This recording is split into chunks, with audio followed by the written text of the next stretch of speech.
देख कविता, तू सुबह सुबह शुरू मत कर। गोपाल, अगर मैं भी घर में पैसे लाऊं तो इसमें बुरा क्या है? मैंने पहले भी काम किया है, अभी भी करना है। देख कविता, मैं नहीं चाहता कि तू काम पे जाए, और ये बात मैंने तुझे 1 नहीं 2 नहीं 4 नहीं कितनी बार बोल चुका हूँ। तू काम पे नहीं जाएगी मतलब नहीं जाएगी, हम दोनों में तय हुआ है। अब सब से मेरा दिमाग मत खराब कर। आई बाबा, ये तो मी संध्याकाळी लवकर ये रे. हो आई.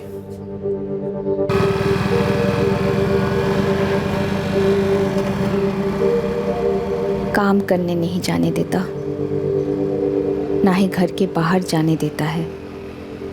घर के बाहर कदम भी रखूं तो 10 सवाल करता है। मैंने नहीं सोचा था ऐसा कुछ होने वाला है। 2 महीने पहले सब कुछ कितना अलग था।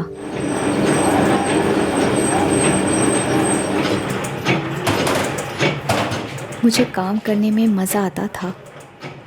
मुझे ज़िंदगी से कई सारी उम्मीदें थी।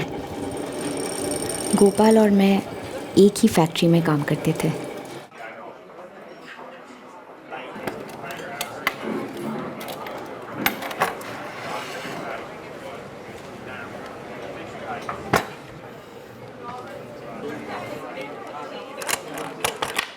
तो फिर क्या सोचा तुमने? कुछ नहीं सोचा गोपाल। 2 साल हो गए हमारी दोस्ती को। गोपाल, हम दोस्ती अच्छे हैं। मैं सिर्फ और सिर्फ काम करना चाहती हूँ। आई की ट्रीटमेंट करवानी है।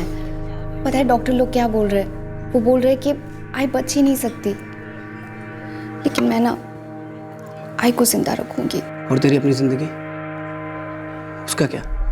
गोपाल, मैं अभी शादी नहीं कर सकती। मुझ पे भरोसा तो कर सकती है ना, या वो भी नहीं करती? गोपाल, ऐसा कुछ नहीं है। वही तो प्रॉब्लम ना कि ऐसा कुछ नहीं है।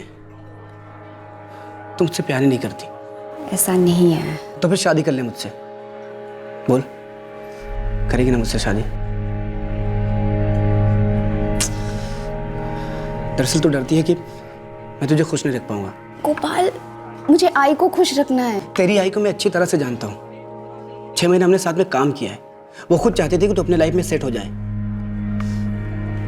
और तेरे बाबा भी यही चाहते होंगे। मैंने कहाँ ना बोला कि मैं सेटल नहीं होना चाहती। लेकिन मेरे साथ नहीं होना चाहती।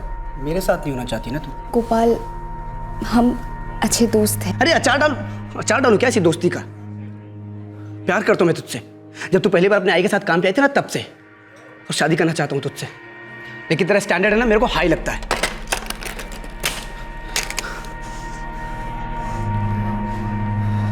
अच्छा दोस्त अगर पति बने ना, तो प्यार कम नहीं होता, उल्टा बढ़ता है। लेकिन तुझे मेरा प्यार दिखाई नहीं दे रहा। पता नहीं कौन सी पट्टी बांध रखी है आंखों पे। गोपाल,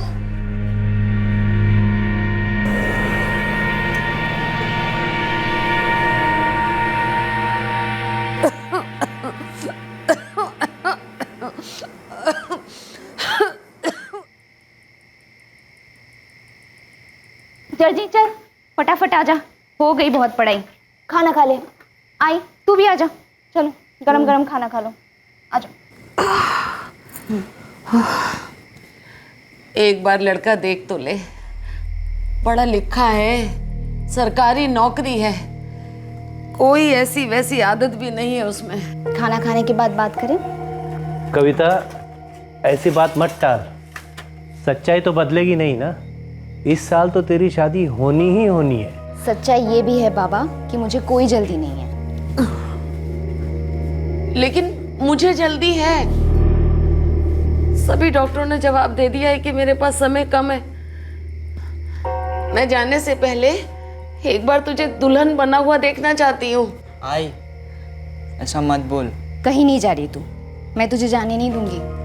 हाँ हाँ, मेरी हड्डियों का बढ़ता हुआ कैंसर डर जाएगा तुम लोगों से। देख कविता, मैंने तेरी इजाज़त लिए बगैर उनको रविवार को खाने पे बुलाया है। मिल लेना एक बार। डॉक्टर लोगों ने आई को ज़्यादा से ज़्यादा 6 महीने दिए थे। हम दवा, दुआ और प्यार से उसे रोकने की कोशिश कर रहे थे, और उस सब के बीच में मेरी शादी की बात चल रही थी। और दूसरी तरफ गोपाल अलग ही तरीके का नाटक कर रहा था।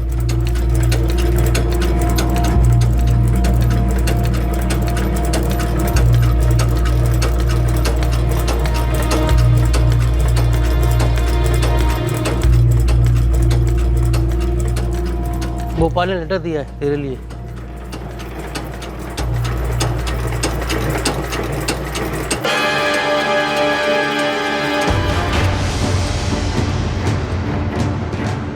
तुम मेरी नहीं हो सकती तो मुझे इस दुनिया का भी नहीं होना है। Good bye.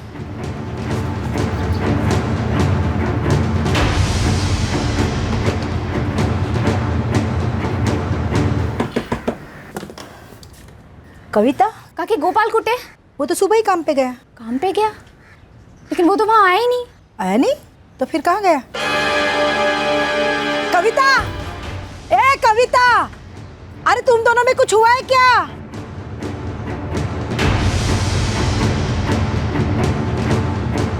हाँ, देखा था मैंने उसे कहाँ? रेलवे पटरी पर अजीब तरह से घूम रहा था। मैंने उसे आवाज भी दिया पर वो सुना ही नहीं।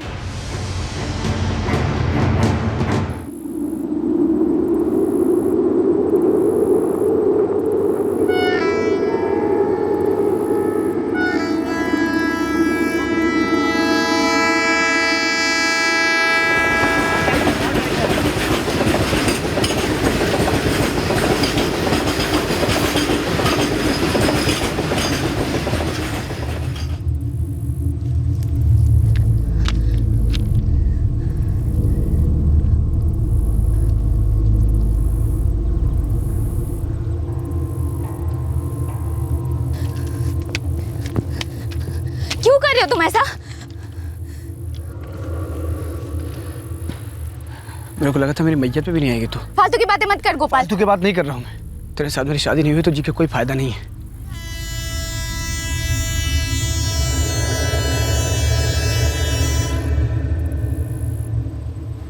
चल थैंक्स, मरने से पहले आखिरी बार तुझे देख तो लिया।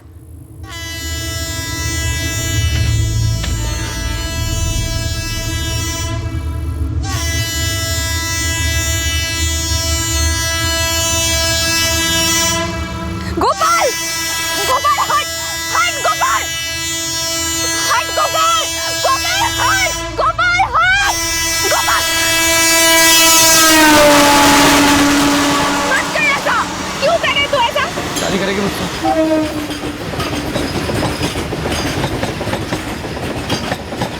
कविता को गोपाल पसंद था, लेकिन वो उस वक्त शादी नहीं करना चाहती थी, ना गोपाल से और ना ही किसी और से। कविता को अपनी मां के बढ़ते कैंसर को रोकना था, उसे पैसे कमाने थे, लेकिन गोपाल ने इस मामले को इस हद तक धकेल दिया था कि कविता को मजबूरन अपनी मर्जी के खिलाफ उसके प्रस्ताव को स्वीकार करना पड़ा। यह एक जबरदस्ती कराई गई शादी थी।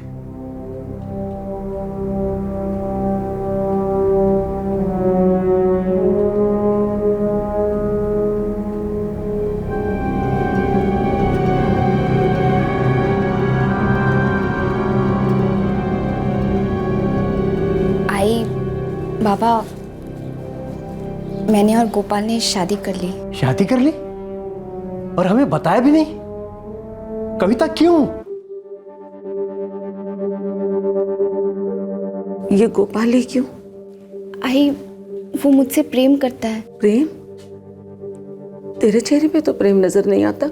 है आई, मैं भी उससे प्रेम करती हूँ। कम से कम 8 से 9 रिश्ते, पढ़े लिखे अच्छी नौकरी वाले आए थे, बिना किसी मांग के। मुंबई पुणे के अच्छे फ्लैट में रह सकती थी तू। आई, मेरी शादी हो चुकी है। गोपाल मेरे पति है, मैं खुश रहूंगी उसके साथ। आशीर्वाद दे मुझे।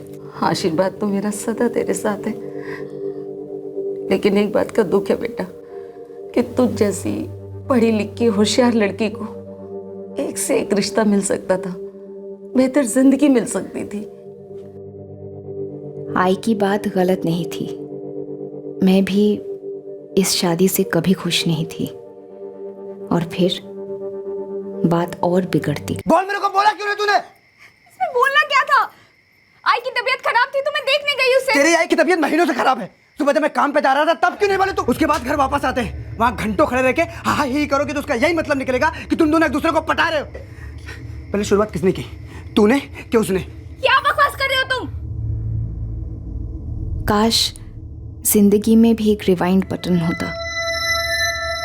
काश मैं गोपाल की खुदकुशी की धमकी में नहीं आती। काश मैं और पीछे जा पाती अतीत में, जब आई की बीमारी शुरू हुई थी। काश तब जल्दी इलाज होता, अच्छा इलाज होता।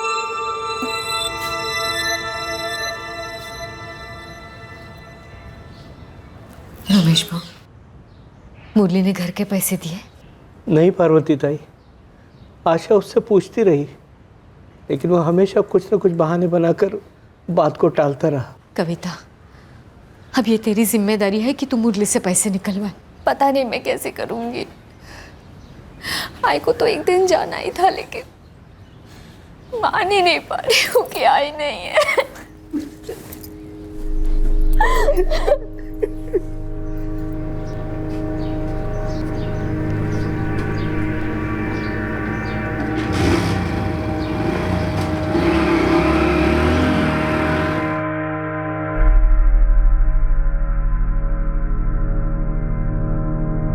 कविता, कहाँ जा रही हो? जी वसंतपुर। वसंतपुर? क्यों? जी वो वसंतपुर में मुरली भाव रहते हैं, उनसे कुछ पैसे लेने हैं। मैं दोपहर तक लौट आऊँगी, चलती हूँ। ठीक है।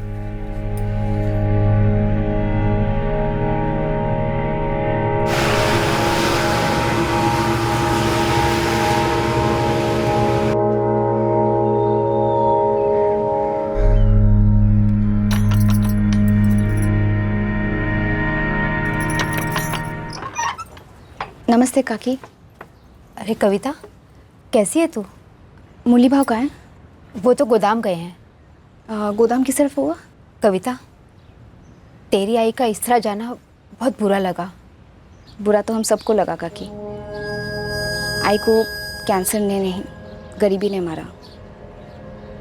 अगर मुरली भाव ठीक टाइम पर पैसे दे देते तो शायद वो और बच सकती, कुछ साल और जीती। मैं पूछ रही थी गोदाम किस तरफ है?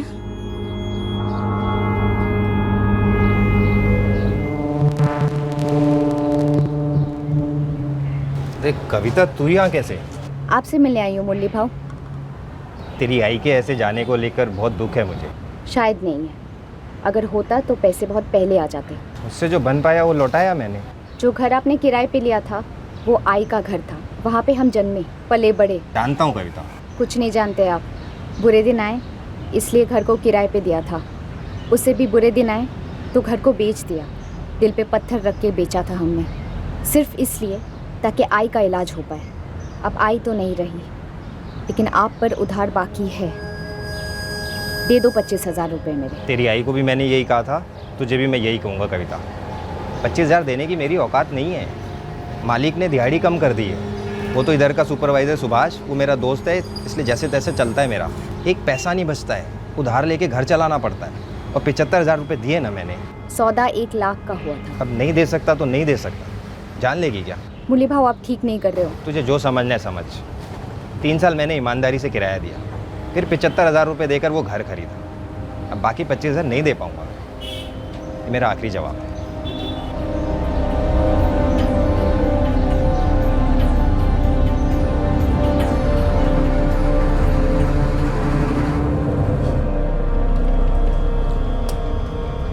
वो तेरे घर की मालकिन आशा ताई की बेटी थी ना? हाँ, पैसे मांगने आई थी। तुझे क्या लगा आशा गई तो उधारी गई? उसी की बेटी है कविता, पैसे लेकर रहेगी, छोड़ेगी नहीं तुझे। तो जो करना है कर ले, पैसे दूंगा नहीं। तो घर तेरा कैसे होगा? मतलब? वो घर आशा ने मरने से पहले कविता के नाम किया होगा। घर की सारी कागज पत्री कविता के नाम होगी। तो 75,000 रुपये नकद दिए बिना रिसीट के। ऊपर से तूने उस लड़की से पंगा ले लिया है, वो बखेड़ा खड़ा कर सकती है, और तू उस घर में रहते हुए भी उसे कभी बेच नहीं सकेगा। दाखव मला, कुठे आहे पैसे? उन्होंने दे ही नहीं। तूने मुझे सुबह बोला क्यों नहीं तू वसंतपुर जा रही है करके? क्योंकि उस वक्त मैंने सोचा नहीं था कि मैं जाऊंगी। फिर बाद में सोचा कि मैं पैसे मांगने के लिए चली जाती हूँ। मैं आई को बोल के गई थी। आई मेरी बेचारी है, गाय है वो गाय। तू उसको बोल के जाएगी ना तू मुरली भाव से मिलने जा रही है, तो भी वो मान लेगी। गोपाल, मैं सच बोल रही हूँ कि मैं वसंतपुर गई थी। मैं मुरली भाव से मिली। तू मुरली भाव से मिली ना?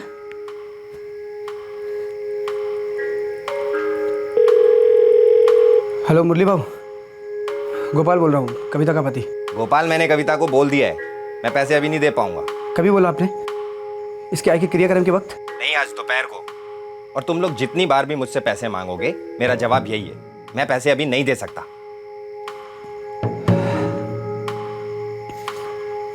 खाना लगा।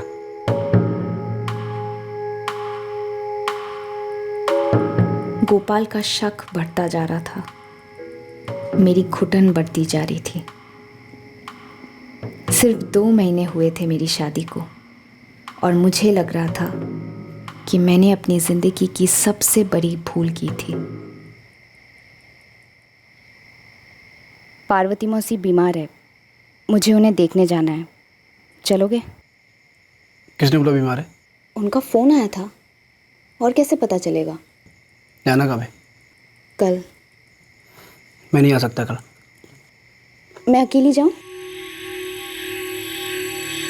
वो आई की इकलौती बहन है। जाऊं? जा।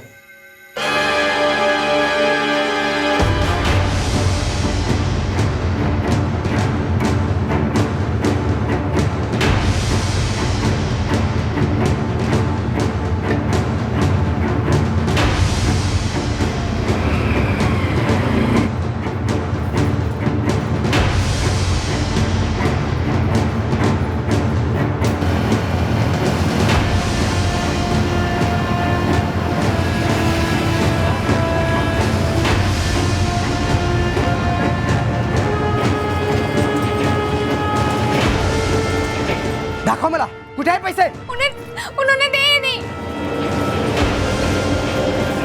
गोपाल, मैंने कविता को बोल दिया है, मैं पैसे अभी नहीं दे पाऊंगा। कभी बोला आपने? इसके आगे क्रियाक्रम के वक्त? नहीं, आज दोपहर को। पार्वती मौसी बीमार है, मुझे उन्हें देखने जाना है, चलोगे? मैं नहीं आ सकता कल। मैं अकेली जाऊं?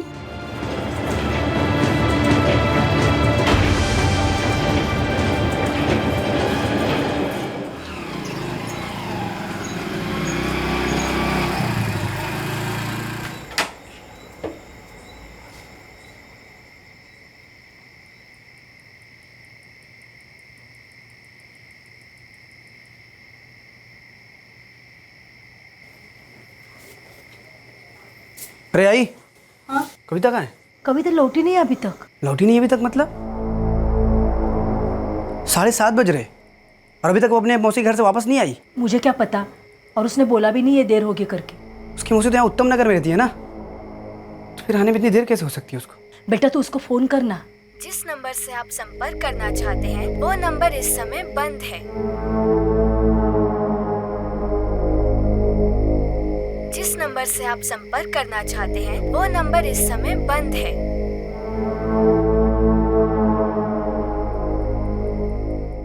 उस शाम को कविता घर नहीं लौटी। दरअसल उस शाम के बाद कविता उस घर में कभी नहीं लौटी। वो उस दर्द के पिंजरे से, मायूसी की काल कोठरी से दूर हो गई थी। लेकिन कविता थी कहां?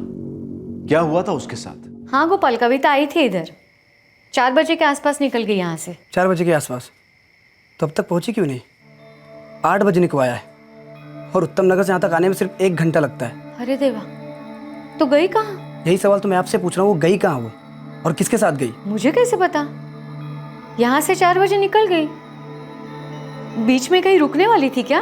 रुकना था मतलब उसने बोला आपको ऐसा कि कहीं रुकेगी करके? अरे नहीं, मैं तुमसे पूछ रही हूँ, उसने कुछ बताया था तुझे? मुझे भी कुछ नहीं बोली, और वैसे भी मुझे कुछ बोलती कहाँ है वो। पहले करती है और फिर बाद में कहानियां बनाती है। अभी तक घर नहीं पहुंची कविता? नहीं।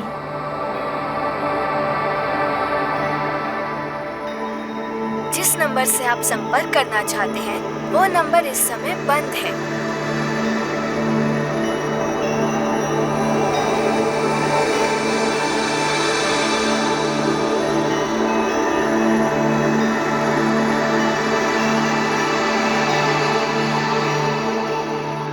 किसी और रिश्तेदार के घर गई होगी?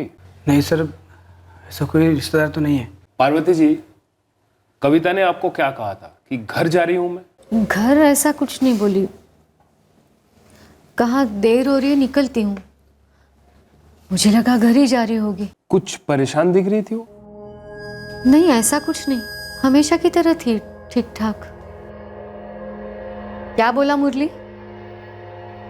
वही हमेशा की तरह कि ऐसे उसने बोला था कि पैसे नहीं दे पाएगा वो। घर के कागजात कर दिए क्या उसके नाम?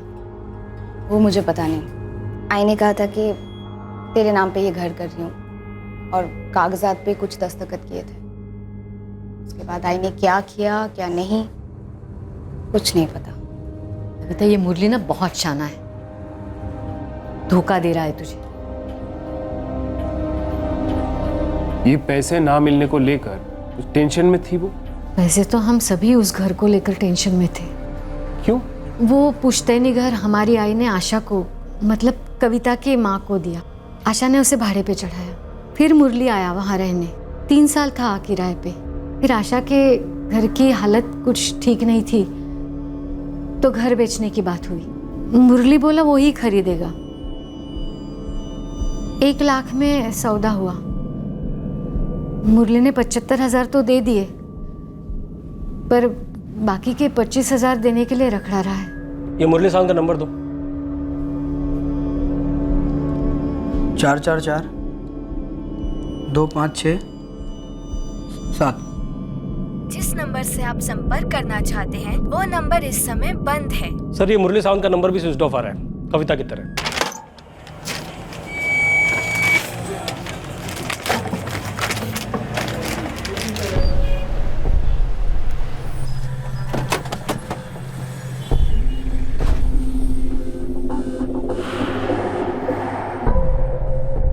क्या मुरली सावंत कौन है? वो है मुरली।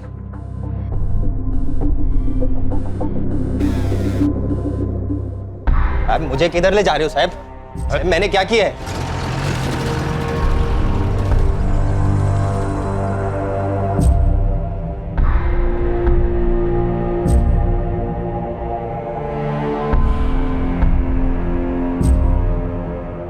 ये मुरली ने ही कुछ किया होगा। मुझे भी ऐसा ही लग रहा है मुरली का बर्ताव देखकर। काफी हिली थी कविता। वो तो है। पैसे नहीं मिलने की वजह से परेशान तो थी वो। मुझे कुछ सही नहीं लग रहा है गोपाल। मैं कविता को अच्छी तरह जानता हूँ। जो भी हो, वो पूरा दिन घर से बाहर बिना बोले नहीं रह सकती। कहीं मुरली ने तो कुछ उल्टा सीधा नहीं किया होगा ना हमारे कविता के साथ?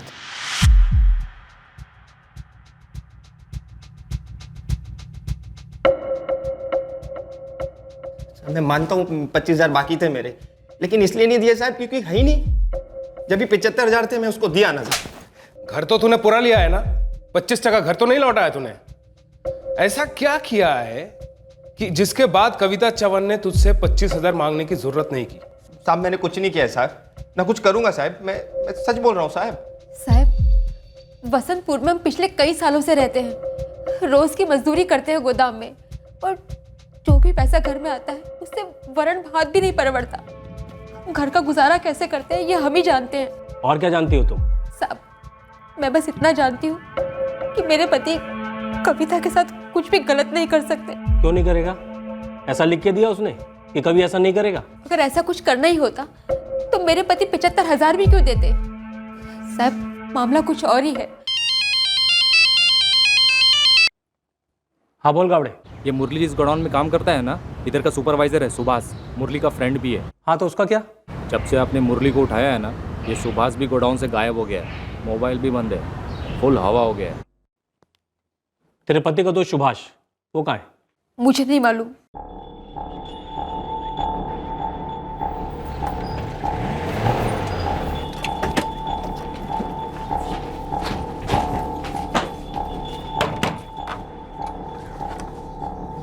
जी सुभाष का है? मालूम नहीं साहब, कल दोपहर को तो घर आए थे पर फिर कहीं चले गए। कुछ बोला नहीं, कहाँ गए मालूम नहीं।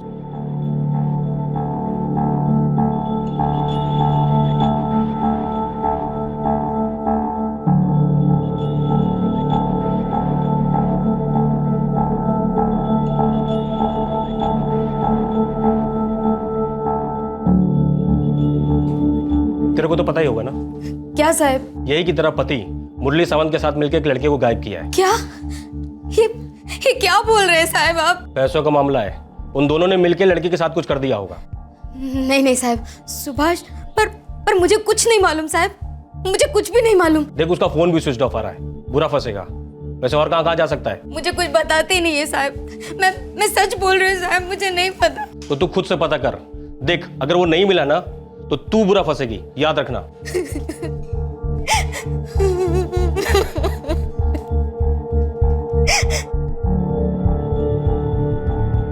मुरली जल्दी बता दे, कविता के साथ तूने क्या किया है? मुझे मालूम ही नहीं वो किधर है, क्या हुआ उसके साथ। तो क्या बोलूं साहब, जितना भी पूछोगे यही बोलूंगा ना साहब। सुभाष कहाँ है? साहब नहीं मालूम, सच्ची नहीं मालूम। वो भी पक्का शामिल है इसमें? तो मैं नहीं हूँ साहब, बीवी बच्चों की कसम खाता हूँ साहब, मैंने कुछ नहीं किया। मुरली, हम यहाँ हर रोज लोगों को तोड़ते हैं, इसलिए सलाह दे रहा हूँ, वरना बाद में तेरा नाम आया ना, ये सारी मेहनत का बदला लेंगे हम। वो वाली पिटाई मालूम है ना, बाद वाली अच्छे अच्छे तुर्रम खां भी झेल नहीं पाते। दाखव मला, कुठे आहे पैसे? उन्होंने दे ही नहीं। पार्वती मौसी बीमार है, मुझे उन्हें देखने जाना है।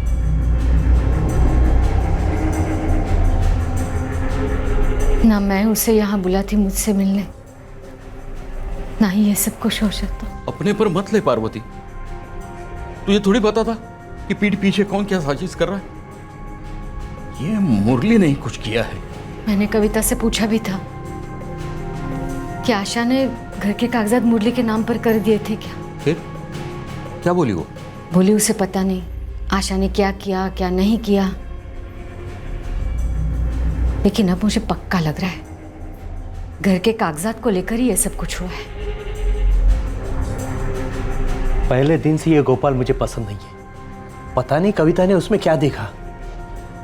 बाबा, आपको क्या लगता है, इस गोपाल ने कुछ गलत तो नहीं किया कविता दीदी के साथ? पता नहीं, देख गोपाल ने किया या किसी और ने किया, हकीकत तो ये है ना कि कविता की पिछले 3 दिन से कोई खबर नहीं है। ये हो सकता है क्या कभी? मुझे तो बहुत डर लग रहा है।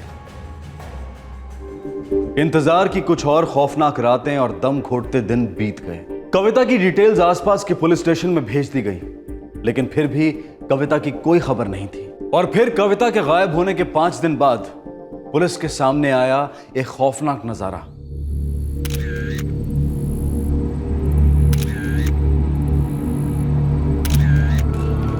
सर, करोलिना का पुलिस का कहना है कि लाश पहचान के परे है। हाइट, कपड़े वपड़े, बाकी डिटेल्स मैच हुई? सर, जिस औरत की लाश मिली है उसने साड़ी पहनी थी जो लगभग पूरी तरह जल चुकी है। Height 5 foot 2 inch. कविता भी साड़ी पहनती थी और 5 फुट 2 इंच के आसपास की थी। हाँ सर। पोस्टमार्टम होने दो, देखते हैं ये लोग 25,000 के लिए कहां तक जा सकते हैं। उम्र 20 से 25 साल के बीच में थी। कविता चवन भी 22 साल की थी। डीएनए सैंपलिंग करने में भी बहुत मुश्किल आएगी इंस्पेक्टर, क्योंकि बॉडी लगभग पूरी तरह से जल चुकी है। हड्डियों से कुछ पता किया जा सकता है? हाँ, लैब में स्कल की मैपिंग की जा सकती है। हम लोग खोपड़ी को संभाल कर रख लें। कुछ और डिटेल्स दे सकते हैं आप डॉक्टर? जली हुई लाश के सीने पर छुरे, चॉपर या तलवार जैसी किसी चीज के वार के कई निशान मिले हैं, और ऐसे ही निशान पेट पे भी। कुछ और? हाँ, और कुछ भी है, और जो शायद बहुत ज्यादा इंपॉर्टेंट है। क्या? बॉडी के पेट में 3 से 4 महीने का गर्भ था। ये औरत प्रेग्नेंट थी। बॉडी पे एक भी चीज नहीं है आइडेंटिफिकेशन के लिए।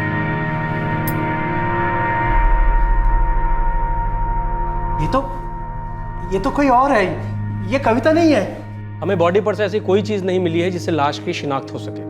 सारा इलाका छाना गया है, लेकिन कहीं कुछ नहीं। तो फिर पहचान कैसे होंगे सर कि ये कविता ही है? एक चीज है, ये औरत पेट से थी। नहीं, ये हमारी कविता नहीं है। पेट से होती तो मुझसे कहती ना। गोपाल, तुझे कुछ कहा था? नहीं, मतलब मेरे को तो कभी कुछ नहीं बोली, और आई को भी कभी कुछ नहीं बोली।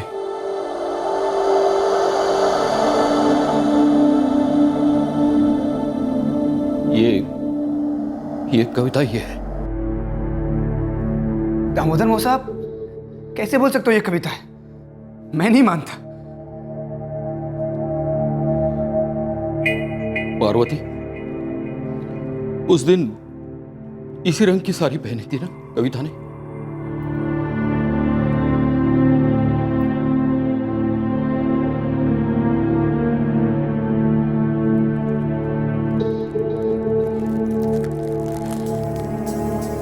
नहीं, ये मेरी कविता नहीं है। ऐसा नहीं हो सकता। मेरी कविता मुझे छोड़ के नहीं जा सकती। मैं नहीं मानता ये मेरी कविता है। रिपोर्ट कब तक मिल सकती है? कम से कम 1 हफ्ते का टाइम लगेगा सर। हमें विक्टिम का एक क्लियर फोटोग्राफ भी लगेगा। उसके बाद हम कविता चौहान की तस्वीर उस स्कल पर सुपर इम्पोज करेंगे, फिर मैच करेंगे। फोटोग्राफ आपको मिल जाएगा। ओके। ये गोपाल से कविता चौहान का एक क्लियर फोटोग्राफ मंगवाओ। सर।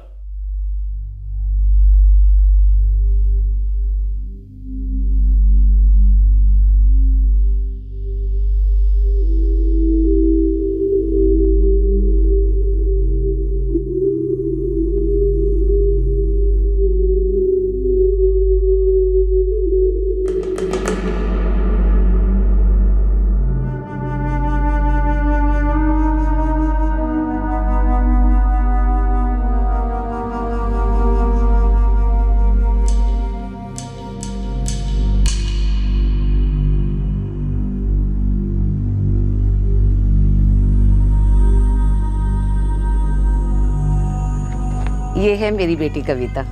बड़ी प्यारी बच्ची है। टॉफी खाओगी? अरे वाह।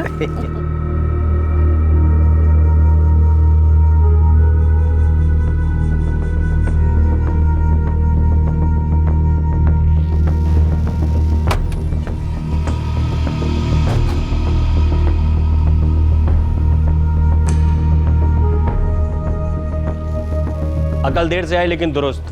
अच्छा किया सरेंडर करके। सुभाष वाघमारे, वरना दौड़ा दौड़ा के कूटते थे। ले चलो इसे। इस केस में फिलहाल 2 आरोपी थे, मुरली सावंत और सुभाष वाघमारे, और वो दोनों पुलिस की कस्टडी में थे। आरोप यह था कि मुरली ने कविता चौहान को 25,000 रुपए देने थे, जो वो नहीं दे रहा था। पर क्या इन 2 दोस्तों ने वाकई में कविता का कत्ल कर दिया था 25,000 के लिए? दूसरी तरफ पुलिस के सामने एक बुरी तरह से जली हुई लाश थी। क्या यह लाश वाकई कविता चौहान की थी?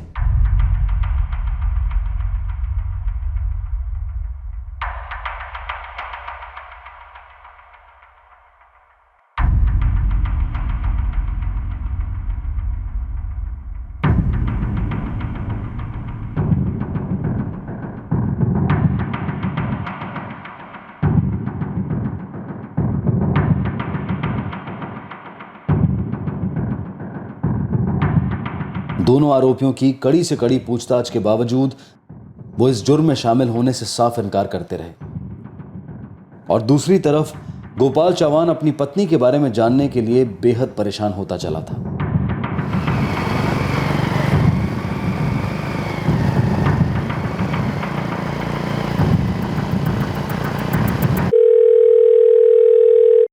हाँ मुकेश, कोई न्यूज? हमने सुपर इम्पोजिशन कर दिया है। कविता के फोटोग्राफ्स और उस स्कल के डायमेंशंस परफेक्ट फिट हुए हैं।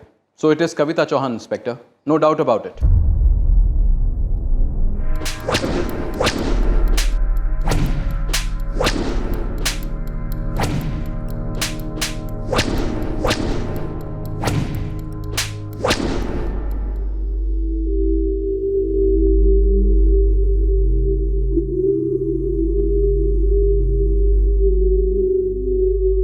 मैं बार बार दुआ कर रहा था कि वो कविता ना हो, वो कविता ना हो। मुझे तो पहले से लग रहा था कि वो कविता ही है। एक अर्जे से मुझे भी लग ही रहा था ये मुरली जरूर कुछ ना कुछ करेगा। हाँ साहब, आपने नहीं किया है।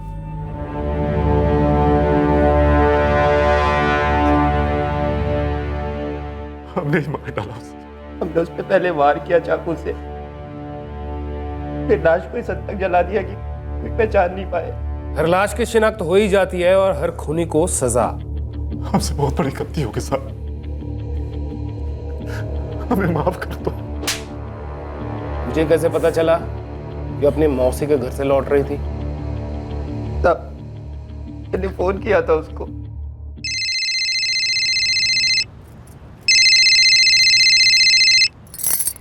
बोलो मुरली भाव। हाँ कविता, मुझे ये पैसे वाला मामला ख़त्म करना है।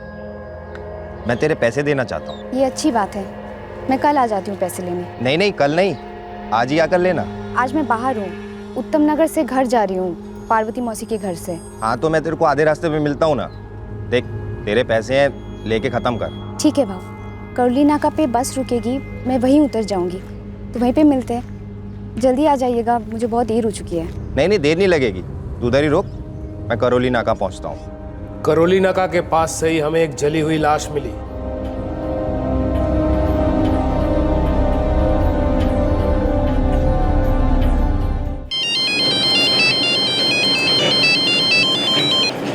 हेलो, क्या क्या बोल रहे हैं? एक सेकंड। क्या ये क्या बोल रहे सर आप? तुम्हारी पत्नी कविता जब पार्वती जी के घर उत्तम नगर से लौट रही थी, तब मुरली और उसके दोस्त सुभाष ने मिलकर कविता का मर्डर कर दिया था। मतलब उन दोनों ने आपको ऐसा बोला क्या? हाँ, उन दोनों ने अपना जुर्म कबूल कर लिया।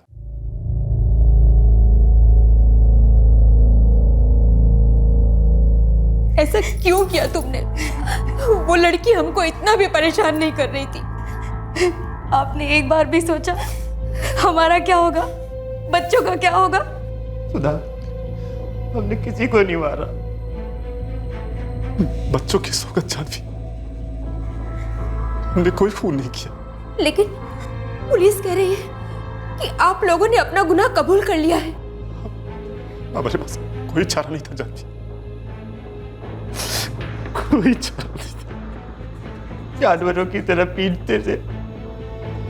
हमने सोचा गुनाह कबूल कर लेते, कम से कम एक ही बार फांसी होगी। ऐसे रोज रोज तो नहीं मरेंगे। सुभाष, और नहीं सा आ जाता, बहुत मार खा ली।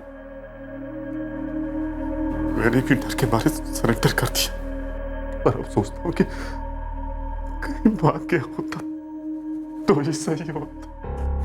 वो लाश मिल गई है, पता चल गया मर्डर हुआ है, हम ही दोनों आरोपी हैं। वो हमें और मारेंगे, एक एक हड्डी तोड़ देंगे हमारी। आज मरे होकर हम कबूल कर ही लेंगे।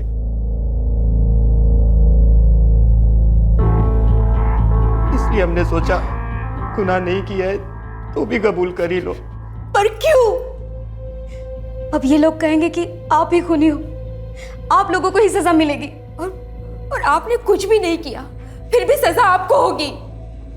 अरे एक बार तो सोचा होता हमारे बारे में कि हमारा क्या होगा।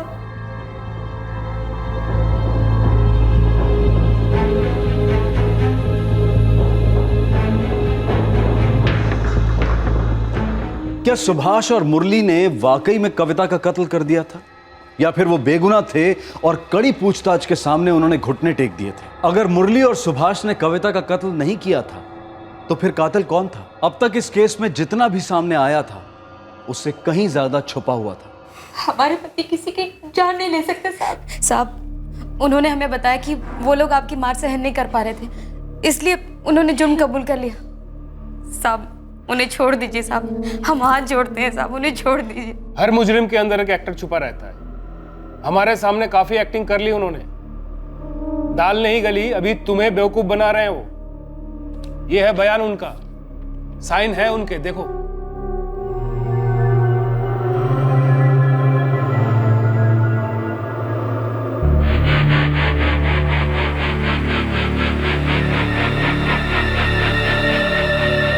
अब तुम हमें वहां ले चलोगे जहां तुम लोगों ने वो चाकू छुपाया।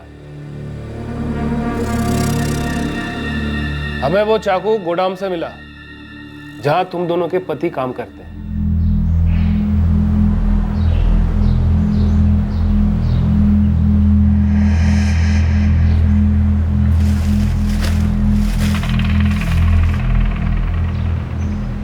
चाकू बरामद करने के बाद उन दोनों ने करोली नाका के पास हमें वो जगह दिखाई जहां झाड़ियों के बीच लाश को उन लोगों ने जलाया था।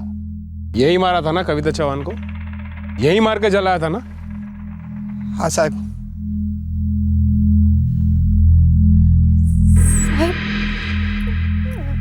मेरे पति ने वाकई कविता की जान ली है। तुम्हारे पति मुरली सावंत ने कविता का कत्ल किया है और जानवी तुम्हारे पति सुहास ने इस कत्ल में मुरली सावंत का साथ दिया। कविता अपनी पार्वती मौसी के घर से लौट रही थी। इन्होंने उसे फोन करके बीच में बुलाया और मुरली सावंत ने उसे पैसा लौटाने का वादा भी किया था।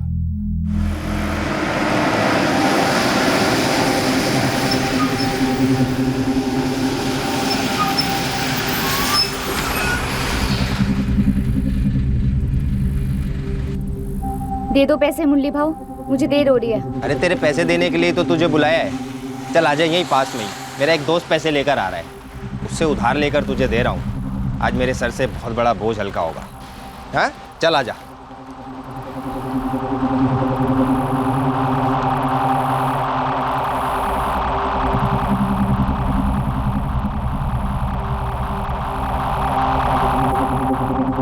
मुरली भाऊ और कितना दूर है?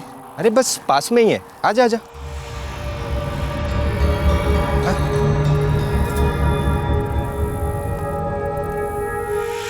आजा।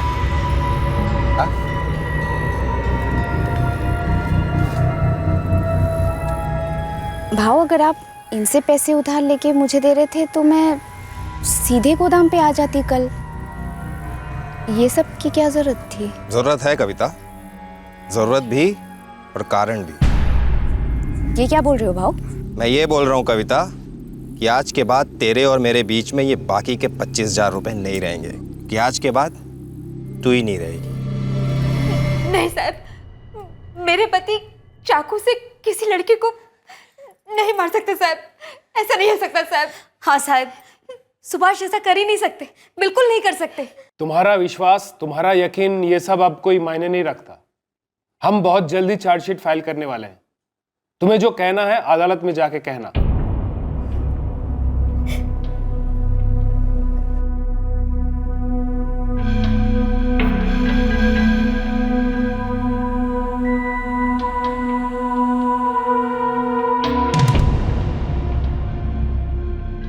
मार दिया उन्होंने कविता को। उन दोनों को तो फांसी हो जानी चाहिए। अब फांसी होगी या क्या होगा, इसका फैसला तो अदालत ही करेगी ना। फैसला क्या करना है? कबूल कर लिया उन्होंने तो फांसी देनी चाहिए।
लेकिन तुम अपना मजहब क्यों बदलोगी? ताकि तुम्हारे अम्मी अबू का इरादा ना बदले रफीक। लेकिन मुझे अच्छा नहीं लगेगा अगर तुम अपना मजहब बदलोगी। लेकिन जैसे मैं थी, क्या वो उन्हें कबूल होगा?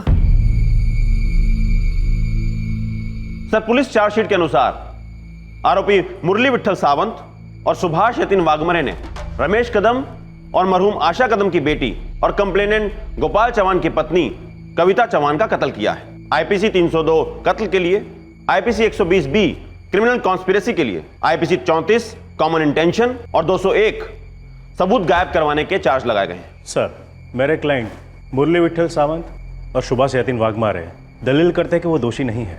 पुलिस इन्वेस्टिगेशन और आरोपियों के बयान के बाद यह अदालत मुरली विट्ठल सावंत और सुभाष यतीन बागमारे पर आईपीसी 302, 120B, 34 और 201 के चार्जेस लगाती है। आज से मुकदमे की सुनवाई शुरू होगी। मुरली सावंत और सुभाष वाघमरे पर कविता चौहान के कत्ल का मुकदमा शुरू हुआ। इन दोनों आरोपियों ने पुलिस के सामने कबूल किया था कि उन्होंने किस तरह से कविता का कत्ल किया था और फिर उसकी लाश को ठिकाने लगा दिया था। लेकिन कविता चौहान तो जिंदा थी और उसका रफीक नाम के आदमी के साथ निकाह होने जा रहा था। इस केस ने कई जिंदगियां तहस नहस कर दी।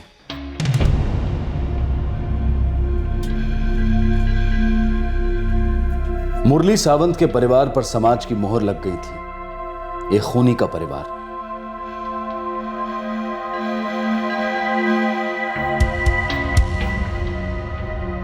सुभाष वाघमरे के घर में भी वही हाल था। कोई मदद को तैयार नहीं और ऊपर से जिल्लत की बौछार।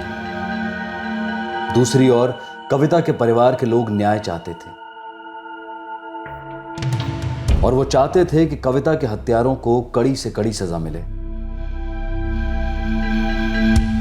सब लोग यही मानकर चल रहे थे कि कविता मर चुकी है। इस केस की तहकीकात करने वाली पुलिस टीम भी यही मान रही थी कि कविता का कत्ल हुआ है। सर, मुरली सावंत और सुभाष वाघमरे हमें उस गोडाउन पे ले गए जहां ये दोनों काम करते थे और जहां इन्होंने वो चाकू छुपाया था जो हमने बरामद किया है। फिर ये दोनों हमें करौली नाका के पास उस जगह ले गए जहां विक्टिम कविता चौहान का इन्होंने कत्ल किया और बाद में लाश को केरोसिन डालकर जला दिया था। ये आपको वहां ले गए थे या आप इन्हें वहां ले गए थे? क्योंकि लाश आपको वहीं मिली थी।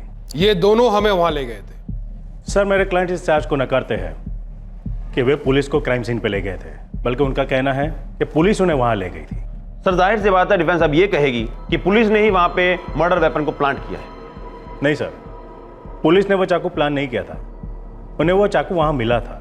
हम इस चार्ज को नकारते हैं कि वो चाकू मर्डर वेपन है। मुरली सावंत एक मजदूर है और उस चाकू का इस्तेमाल बोरे के धागे काटने के लिए करता है। दोनों आरोपी जिस सीमेंट गोडाउन में काम करते हैं उसी गोडाउन से चाकू बरामद हुई, वो भी हेड सुपरवाइजर की मौजूदगी में। सच तो यह है सर कि मेरे क्लाइंट 3rd डिग्री टॉर्चर सह नहीं पाए और इसी डर में उन्होंने कबूल कर लिया कि वो कत्ल उन्होंने किया है। नहीं सर, सच ये है कि मुरली सावंत डरा हुआ था और उसके डर का कारण था कविता चौहान का उससे अपने हक के 25,000 रुपए की डिमांड करना, जो मुरली सावंत देना नहीं चाहता था।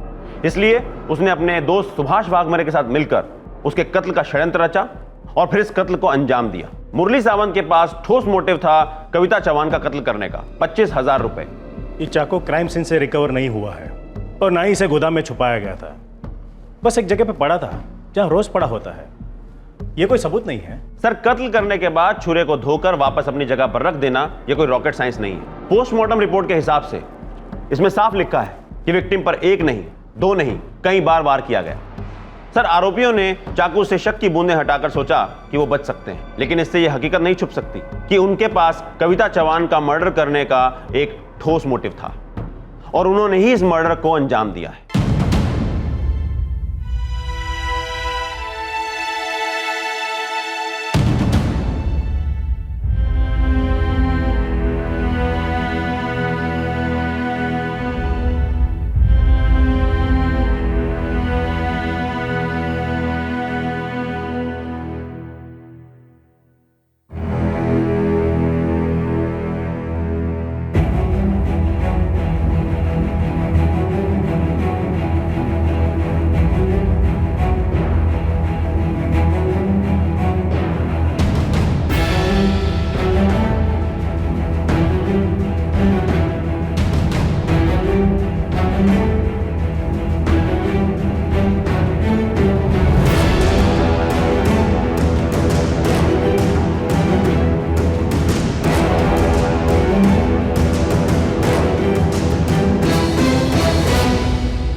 बहुत लंबी चली ये लड़ाई। भगवान से प्रार्थना करता हूं इन दोनों को फांसी की सजा सुनाई जाए। कविता दीदी वाकई में मुरली भाव के पीछे पड़ गई थी पैसे लेने के लिए? मुझे नहीं लगता बेटा। देख, तेरी आई नाराज थी मुरली पर क्योंकि वो बाकी के 25,000 नहीं लौटा रहा था, लेकिन उनके लिए मुरली कविता का खून कर देगा, ये बात तो किसी के भी समझ के बाहर है। काश मेरे पास 25,000 रुपये होते, दे दिए होते कविता को। ये सब तो नहीं होता। कैसे नहीं होता मुरली? किस्मत इसे ही तो कहते हैं, करे कोई और भरे कोई।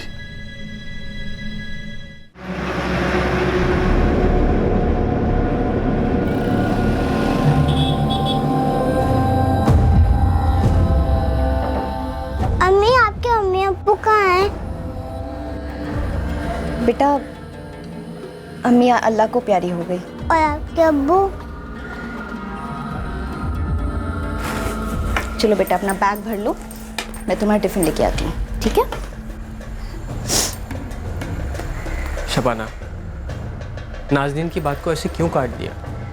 अब्बू हैं तुम्हारे, भाई है, मौसी है। नाज़नीन उन सबको जानेगी, उनसे मिलेगी तो क्या बुराई है? बुरा तो तकदीर का खेल है रफ़ीक। मैं आज तुम्हारे और नाज़नीन के साथ कितना खुश हूँ। काश मैं ये खुशी अपने घर वालों के साथ बांट सकती, लेकिन पता नहीं क्यों मैं कभी घर लौट ही नहीं पाई। कितनी बार दिल किया कि पार्वती मौसी से मिलूं, बाबा से मिलूं, रजनी से मिलूं।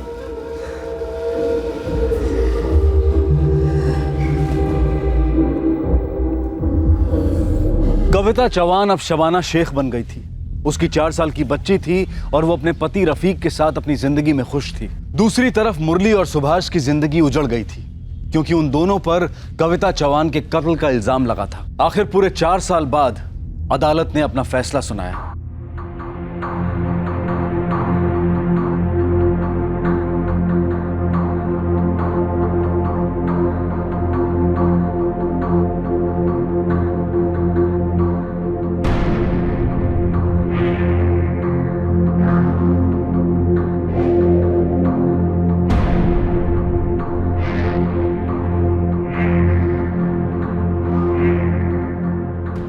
इस केस की पुलिस इन्वेस्टिगेशन और लैब रिपोर्ट साबित करते हैं कि कविता चौहान का कत्ल हुआ, इसमें कोई दो राय नहीं है। प्रोसिक्यूशन ने यह साबित करने की कोशिश की कि मुख्य आरोपी मुरली विठल सावंत की कविता चौहान के साथ पैसों को लेकर अनबन थी, जिसकी जड़ सालों पहले हुआ एक घर का सौदा था। मरहूम आशा कदम ने अपना पुश्तैनी घर मुरली सावंत को बेचा था, जिसके 25,000 रुपए वो उन्हें लौटा नहीं रहा था, और इसी लेन देन को मोटिव ऑफ मर्डर बताया जा रहा है। इस केस में मुरली सावंत के दोस्त गोडाउन सुपरवाइजर सुभाष यतीन बागमारे को भी को अक्यूज बनाया गया है, पर इस अदालत को इस केस में कत्ल के इरादे को लेकर सर्कमस्टेंशियल एविडेंस जो पेश किए गए हैं वो काफ़ी नहीं है।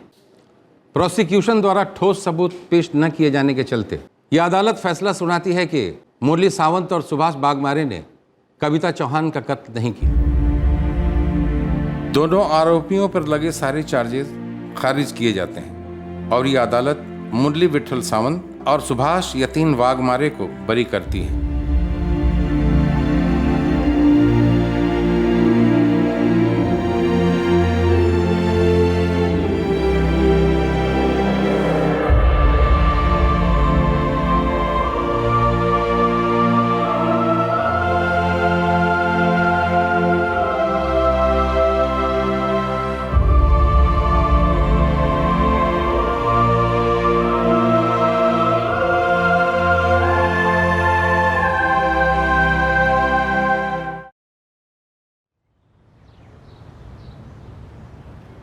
मुरली और सुभाष बरी तो हुए थे पर बाइज्जत नहीं।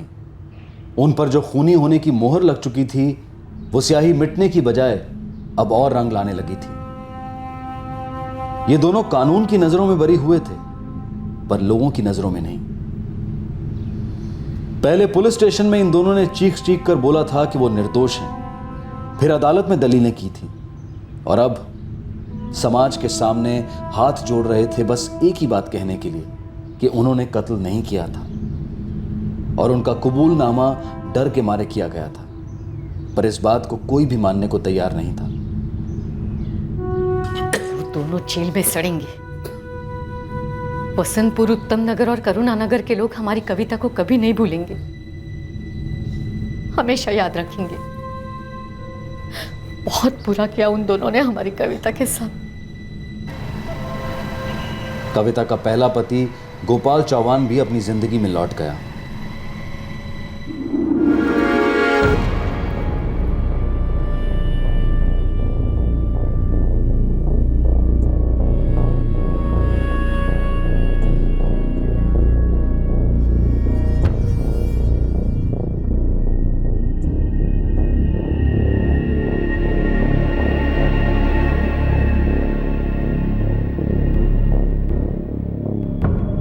समय लगा, कठिनाइयां आई, पर आखिरकार मुरली और सुभाष की जिंदगी दोबारा पटरी पर आ गई। अगर इन पर कत्ल का कलंक नहीं लगा होता तो ये दोनों इससे काफी बेहतर और इज्जतदार जिंदगी बसर कर रहे होते। अब रिहा हुए 4 साल हो चुके थे और फिर एक बार इन दोनों की जिंदगी में भूचाल आया।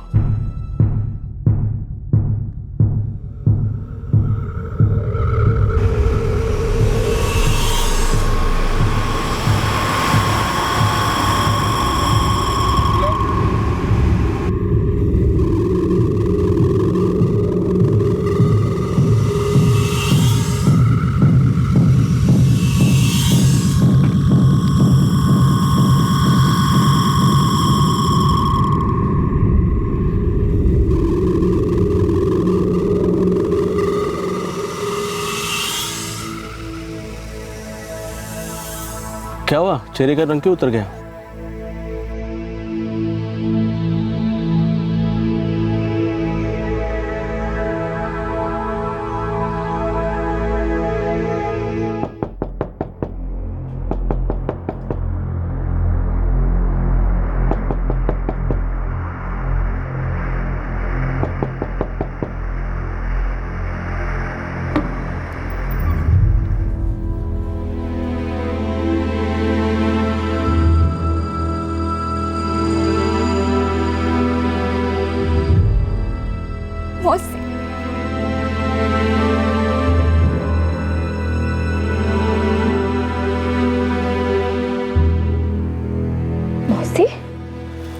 दामोदर मौसा, ये कब हुआ? 2 साल हो गए, लेकिन तू इतने साल।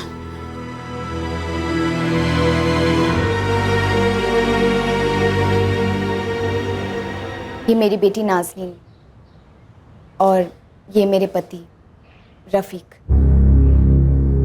नाज़नीन, रफीक? और मैं कविता नहीं हूँ, शबाना हूँ, शबाना रफीक शेख। कहाँ थी इतने साल? तुझे पता भी था कि तेरे गायब हो जाने के बाद यहाँ क्या हुआ? क्या हुआ? तुझे सच में पता नहीं? मौसी, मुझे सच में नहीं पता क्या हुआ है। हम सबको लगा तुझे किसी ने मार डाला। मैंने अपने अतीत को मार डाला। सबको लगता है कि तू मर चुकी है।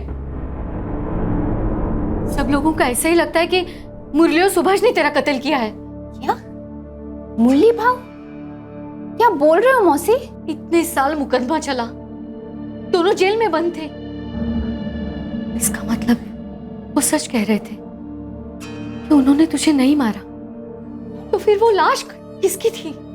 लाश? तेरे गायब हो जाने के बाद एक लाश मिली थी। तेरे दामोदर मौसा को लगा वो तेरी लाश है। लाश पूरी तरह से जली हुई थी। पुलिस ने भी कहा कि ये तेरी ही लाश है। मुरली और सुभाष ने भी कबूल किया कि उन्होंने तुझे मार डाला, लेकिन फिर अदालत में कहा कि उन्होंने तुझे नहीं मारा। उन्होंने ऐसा कहा ताकि वो पुलिस की ज्यादा पिटाई से बच जाए। 2003 से लेकर 2007 तक 4 साल दोनों जेल में बंद रहे। हम सब तो चाहते थे कि उन्हें फांसी हो जाए, पर अब वो तो मासूम है। मौसी, कसम से बोल रही हूँ, मुझे इन सब के बारे में कुछ नहीं पता था। लेकिन तू गायब कैसे हुई? थी कहाँ इतने साल? 9 साल पहले याद है मैं आपसे मिलने आई थी। कैसे भूल सकती हूँ? आखिरी बार देखा था तुझे। उस दिन मैं घर से भागने के लिए निकली थी, गोपाल से दूर, हमेशा के लिए। मैंने पुणे में मेरी एक सहेली के साथ बात करके रखी थी। गलती हो गई मुझसे अपर्णा, मैंने जिंदगी में सबसे बड़ी गलती की। ये गलती ठीक भी तो की जा सकती है ना कविता। गोपाल के साथ कभी ठीक नहीं होगा। तू छोड़ दे उसे, सच्ची छोड़ दे उसे और चलिए आ मेरे पास। देख, मैं यहाँ हॉस्टल में रहती हूँ, काम करने वाले औरतों के हॉस्टल में, और मैं जिस फैक्ट्री में काम करती हूँ वहाँ पर हर आए दिन लोगों की जरूरत पड़ती है। तू चलिए आ, मैं तुझे काम पर लगवा दूंगी। ऐसे कैसे छोड़ दूँ अपर्णा? तुझे बांध कर रखने वाला एक ही रिश्ता था, वो है तेरी आय का, जो अब इस दुनिया में नहीं रही। और अगर तू अपने बाबा के पास वापस जाएगी तो गोपाल वहां आकर नाटक करेगा, ब्लैकमेल करेगा। देख मेरी बात मान, एक जोड़ी कपड़े में मेरे पास आ जा। जिस दिन मैं आपसे मिलने आई थी उसके बाद मैं घर नहीं गई, सीधे बस ली पूना के लिए। वो सफ़र पिंजरे से निकलकर आज़ादी का सफ़र था मौसी। मैं गोपाल से दूर जा रही थी, इससे खुशी की कोई बात नहीं थी मेरे लिए। जैसा अपर्णा ने कहा था वैसा हुआ। जिस दिन मैं पहुंची थी पूना, उसी दिन मुझे नौकरी मिल गई थी। मैं अपर्णा के साथ रही, पुणे की आदत होने लगी, और फिर रफ़ीक से मुलाकात हुई। मुझे वो पसंद आया, उसे मैं पसंद आई, और बस हमने शादी करने की सोची। मैं अच्छी ज़िंदगी जी रही थी। शादी के बाद ये नाज़नीन हुई, सब कुछ अच्छा जा रहा था। मुझे भनक तक नहीं थी कि पीछे से ये सब कुछ हो गया। ये क्या हो गया हम सबसे?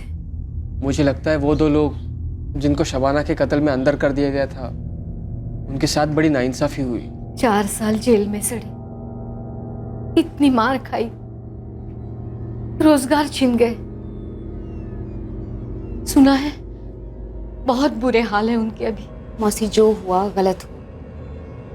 मैं तो अपने आप को बचाने के लिए गोपाल से दूर भागी। जैसे ये सब कुछ हो जाएगा मुझे कैसे पता था? हाँ शबाना, लेकिन अगर गलत को सही करने की कोशिश भी नहीं करेंगे तो और भी बड़ी गलती होगी ना। मौसी, मैं जाकर मुरली भाव से मिलती हूँ। हम सब उन दोनों की जिंदगियां बर्बाद करने में भागीदार हैं। कि हमने क्या किया कविता?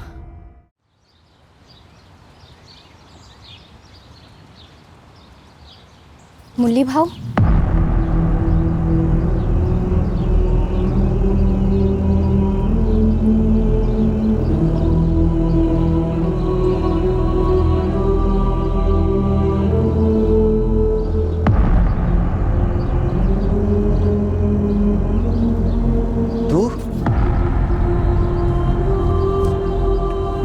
जिंदा है? हाँ भाव, मैं जिंदा हूँ, और मुझे अभी अभी पता चला है कि इतने सालों में आपके साथ क्या क्या हुआ है। भाव, भाव, पार्वती मौसी ने मुझे सब कुछ बताया, लेकिन कसम से बोल रही हूँ भाव, मुझे मालूम नहीं था कि ये सब कुछ हो गया है। इतने साल बेकार ही खूनी बोलकर खून पिया, पहले पुलिस ने, फिर लोगों ने। मुझे रत्ती भर की जानकारी होती तो मैं सीधे वापस आ जाती और सब सच बता देती, लेकिन अभी भी देर नहीं हुई है। क्या करेगी तू?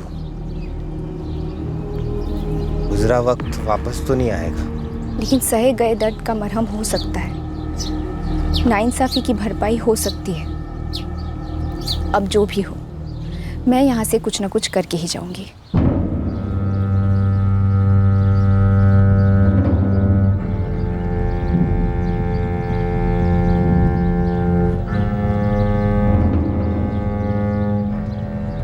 सुभाष, कविता हमारे साथ पुलिस स्टेशन आएगी, कोर्ट में भी जाकर सब सच बताएगी। सच? मुरली, सच? और तू भूल गया उस पुलिस स्टेशन में सच और झूठ का फर्क? एक डंडे का है मुरली। अरे उस डंडे ने क्या क्या नहीं किया हमारे साथ, याद है कि नहीं? उस डंडे से बचने के लिए हमने झूठ बोला कि इसका कत्ल हमने किया है, 4 साल 4 साल हम लोग जेल में चले और 4 साल के बाद अब जिंदगी सजा दे रही है। समाज सजा दे रहा है।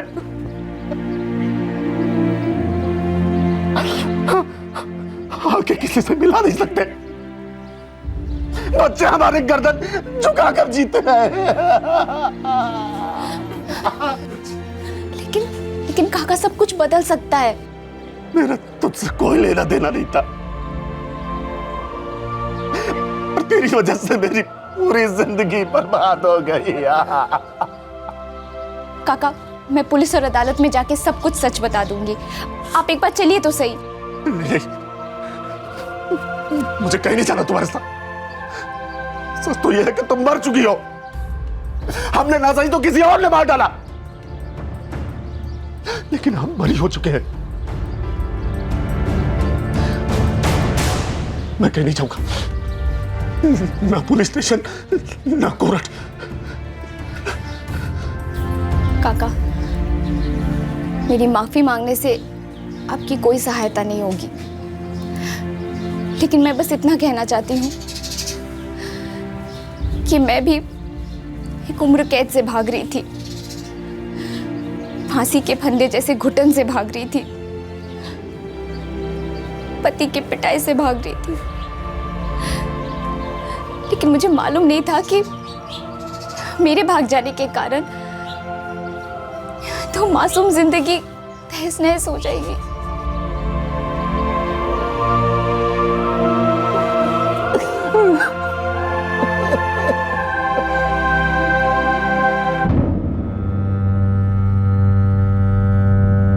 मुझे मालूम नहीं था कि मेरे भाग जाने के बाद पीछे से इतना सब कुछ हो गया। 9 साल हो गए, इन दोनों को बरी कर दिया गया है। बेकार में केस फिर से खोलने का क्या मतलब? क्योंकि मैं जिंदा हूं सर, और ये साबित करना ही पड़ेगा कि मैं जिंदा हूं। ये जरूरी है कि मुरली भाऊ और सुभाष काका के हक बहाल हो। इन्हें सबूत ना होने के कारण से छोड़ा गया, और अब कोर्ट और सारी दुनिया में ये जानना जरूरी है कि केस की असली सच्चाई क्या है। देखो, ये साबित हो चुका था कि वो लाश तुम्हारी थी। लेकिन सर, पूरी दुनिया के सामने आना चाहिए मैं जिंदा हूं, और इनकी गिरफ्तारी गलत थी, और जिस तरह से ये समाज पेश आ रहा है वो सबसे गलत। इस सब से इनके जिंदगी के 9 साल लौटा पाओगे तुम? अगर मैं उन पर लगाया हुआ कलंक मिटा सकती हूँ तो वो अगले 9 साल और अगली सारी जिंदगी ये दोनों सर उठा के जी सकेंगे। इज्जत और आज़ादी भी तो कोई चीज़ होती ना साहब।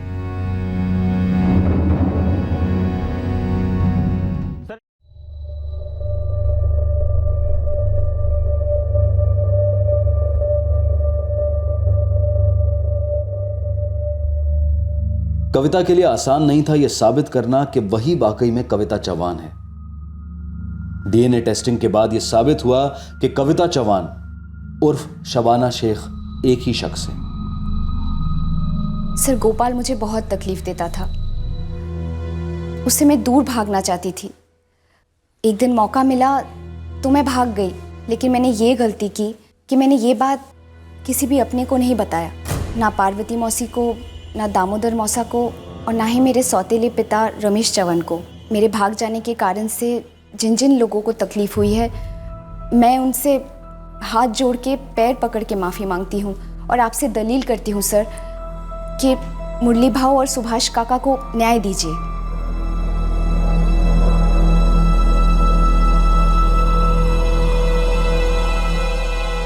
यह अदालत इस बात को कबूल करती है कि इस केस में पुलिस इन्वेस्टिगेशन और इस अदालत ने भी भूल की है, गलत किया है। 2 बेगुनाह लोगों पर इल्जाम लगा कि उन्होंने एक औरत का कत्ल कर दिया, जबकि वो औरत जिंदा है।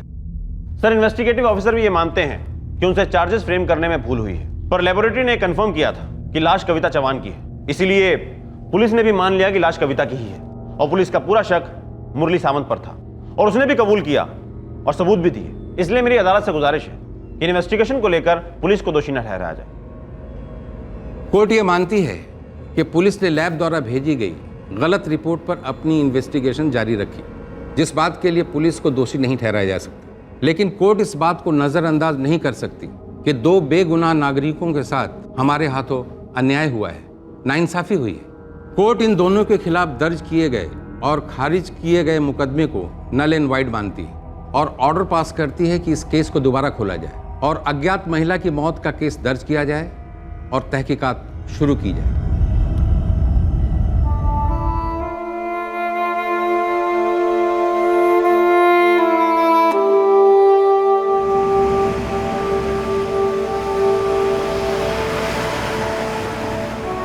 कविता अपने पति रफीक और बेटी नाजनीन के साथ अपनी जिंदगी में लौट गई। कविता की मौसी पार्वती भी अपनी जिंदगी बसर कर रही है। कविता का सौतेला पिता रमेश और भाई रजनी भी अपने अपने संघर्ष में लगे हुए हैं। मुरली सावंत अब थोड़ी चैन की सांस ले रहा है। कोर्ट के फैसले ने उसे न्याय की एक झलक दिखला दी है। सुभाष वाघमरे भी अब मानता है कि कविता ने पुलिस के सामने जाकर अच्छा काम किया। लौटने के बाद कविता गोपाल से कभी नहीं मिली और ना ही फोन पर कभी कोई बात हुई। गोपाल ने भी कोई पहल नहीं की, वो भी अपनी जिंदगी में बिजी हो गया है।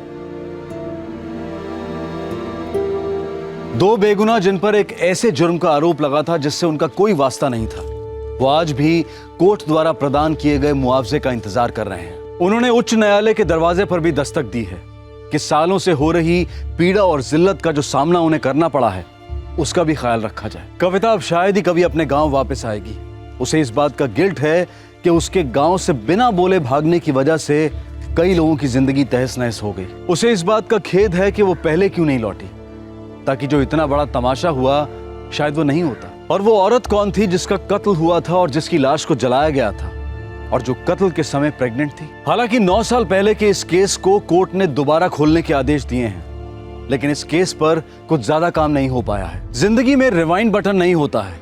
गुजरे हुए समय में हुई किसी घटना पर या अपने कर्मों पर अफसोस करने से वर्तमान के हालात सुधरने की बजाय और बिगड़ सकते हैं। हमें वर्तमान में जीना है और वर्तमान के अभी इस पल में दुरुस्त काम करने से हम अतीत के दर्द और भविष्य के डर दोनों को मिटा सकते हैं। काश ऐसा या वैसा होता तो ये सोचते और दोहराते रहने से कई सरल सवालों के जवाब भी मुश्किल बन जाते हैं। पर क्या हम पीछे मुड़कर देखना बंद कर सकते हैं? क्या हम जिंदगी के उस रिवाइंड बटन को तलाशना बंद कर सकते हैं? आपसे फिर मुलाकात होगी अगले एपिसोड में एक और चौंका देने वाले केस के साथ। तब तक अपना ख्याल रखें, सुरक्षित रहें, स्वस्थ रहें और देखते रहें क्राइम पेट्रोल सतर्क। 1.25 को सीख पूरे देश को। जय हिंद। इस तरह के और भी एपिसोड देखने के लिए हमारे चैनल को सब्सक्राइब करें और बेल आइकन दबाना ना भूलें।